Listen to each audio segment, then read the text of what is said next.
Hello everyone, Richard here at Calvin Wazoo, bringing you another video and another installment in my journey through punk.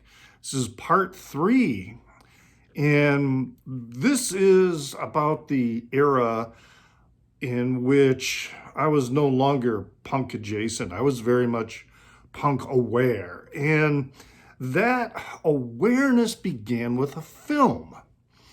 And the film was called D.O.A, A Rite of Passage. Now, this was a rockumentary, I suppose you could call it, and it was following the Sex Pistols during their American tour. Now, the film came out in 1981. I was still living in Tucson, but not for very much longer. But the soundtrack, I just remember when I saw the film, the soundtrack just blew me away with all the music. There are songs by many bands, which I did not start buying records from, but nonetheless, it was great to hear them and realize what was going on. Bands like the Dead Boys, Generation X, in Sham 69. Of course, you know, as I say, this was all about the Sex Pistols. So I knew about them prior to seeing the film, but when I saw the film, it was like, oh my God, these guys are like, it was just mind-blowing. And you know, over the years, I have learned that they were kind of a packaged band, you know, that their whole nasty persona and the way they dressed, I'm finding out was probably influenced by the record company. Regardless, the film is just amazing. It's got the famous scene in there with Sid and Nancy Spungen, I think is how you say her name. They're being interviewed, and Sid is clearly on the nod, can barely, you know, pay attention, which that scene was also very much played up in the film, Sid and Nancy. This is obviously a, you know, repress.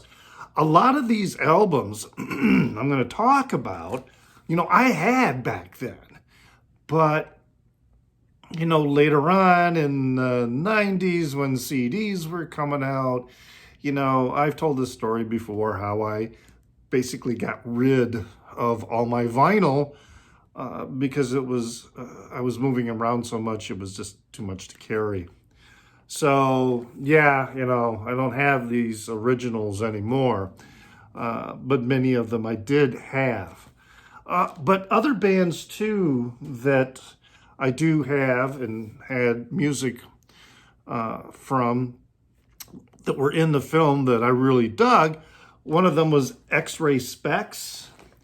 So there's Xray Specs. This one is Germ-Free Adolescence. And clear vinyl reissue. Polystyrene was the lead singer. And I've done a video about them. They were part of another video I did because I bought this recently when I was up in Portland, Maine. And I'll have links. And also, I'll have a link to the movie D.O.A. The entire film is on YouTube, so I'll have a link to that, but you can also rent it. And I haven't watched it on YouTube, so it might not be commercial free. I mean, it's 90 minutes, but you can rent it.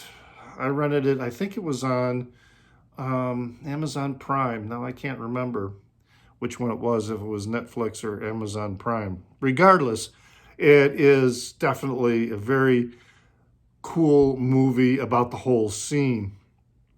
So Xray Specs was definitely something that, a band that I heard in that film, and I found that one record that they did.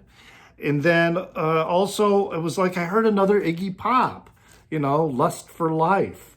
And it was like, oh, I got to get this. Because I had the Idiot.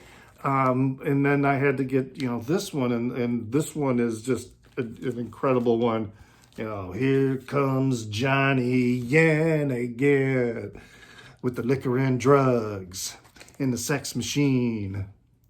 Yeah, Iggy's always been, a great one that I've always loved. Then, of course, The Clash. They had some songs, early Clash, because as in the previous video when I was talking about The Clash, in fact, I think it was the first video, because the second video is when I'm going back to the roots of punk. I pretty much started with London Calling, and then went with the Black Market Clash, and then Sandinista. So I didn't have the early, well, I did have the Clash's first album, and I never did give them enough rope. But they are on my list now. But I did have for a long time, this CD box set, which has all the big songs from their albums. So there's a lot on here from their debut album, the Clash's debut album. I'm So Bored with the USA, Hate and War, White Riot, Police and Thieves, just, a lot of really, really great songs on this CD box set. I'll need to get the early ones, though, on vinyl. Another CD, this is a live Clash CD, so From Here to Eternity, a lot of great live performances, of their songs. So, right, there's all this is going on. And then there were other bands at that time as well that I was hearing about. This one, X, Los Angeles, solid album. Again, this is a reissue. Again, I had this, bought it new, I think in 1980 or 81. It says on the label here that it was issued in 1980, but it probably was 1981 or so when I bought mine, but of course don't have it anymore. And then another band too that I had heard about a little bit before, but because of this film, D.O.A., just really wanted to check them out some more. Plus, a song that was getting a lot of radio play is the Ramones, and the song I Want to Be Sedated. That song was just, I love that song. And if you haven't seen the recent meme that's being circulated, that from now on we are to refer to New Year's Eve this year as 24 hours to go. This great album here, The Road to Ruin. And then another one that I have, of course, these are all reissues, is Rocket to Russia. I'd like to get a couple more of the early Ramones. So some other bands that were happening around that time, a little more obscure, was the Alley Cats. And I don't have any Alley Cats or what they later became.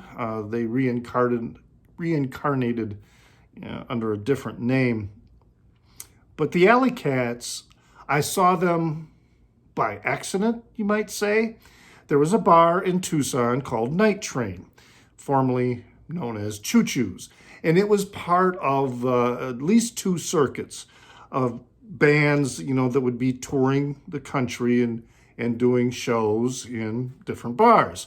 One was the Austin circuit, so a lot of Austin-based bands and musicians, blues rock would be coming through. But there was an LA circuit as well that went through Night Train, and one of these bands was the Alley Cats. However, about this time, there was another band, a rockabilly band called the Stray Cats.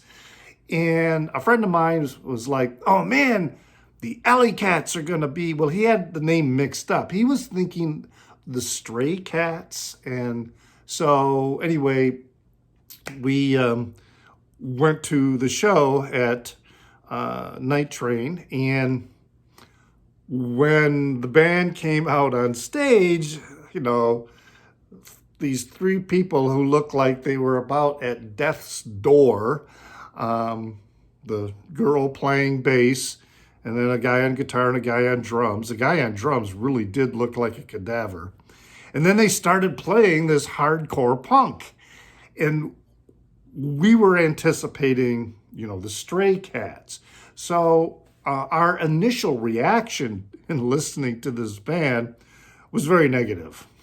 And it was not what we were expecting, and we really weren't into it. In fact, my one friend, he took a pitcher of beer, went up to the stage, you know, took a big swallow from the pitcher and then spit it all over the band while they were playing, and like nobody batted an eye.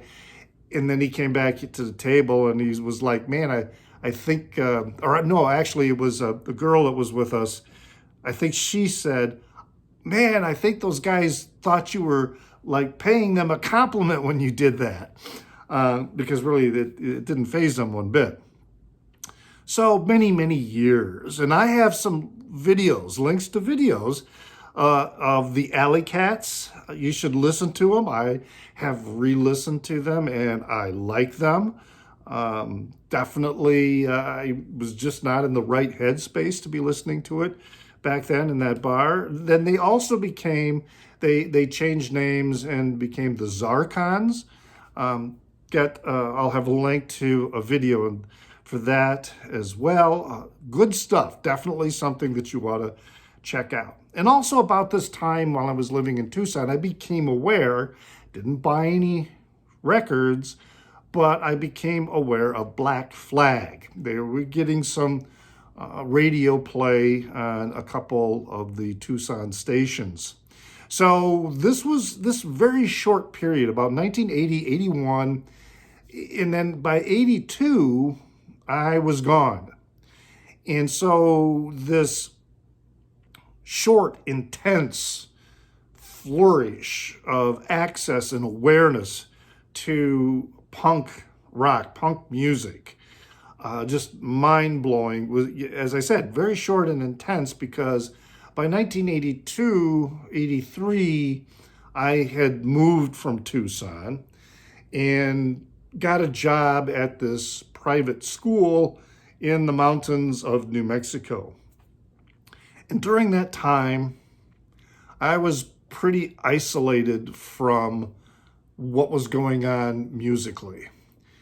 So no more punk for decades. And my next video, which I'll be working on that maybe another few weeks, will be focused on all the punk that I have acquired and been listening to all within just the last couple of years. Because as I said, I had drifted away from punk while I was living in the mountains of New Mexico. Didn't have a whole lot of access to great record stores. There was a really good one in Santa Fe, I remember at that time. But I had kind of drifted back into my comfort zone with, you know, the classic rock, blues rock.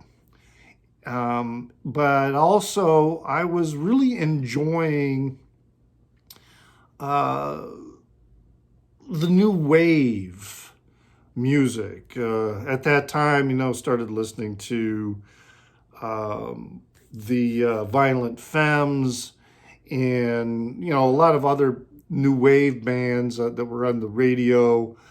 Some of them, you know, very short-lived.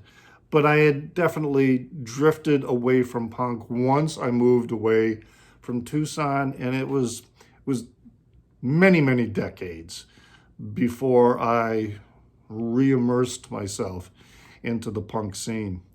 So I'm glad I got some of these albums back, like Xray Specs and X, because, well, it also the Sex Pistols.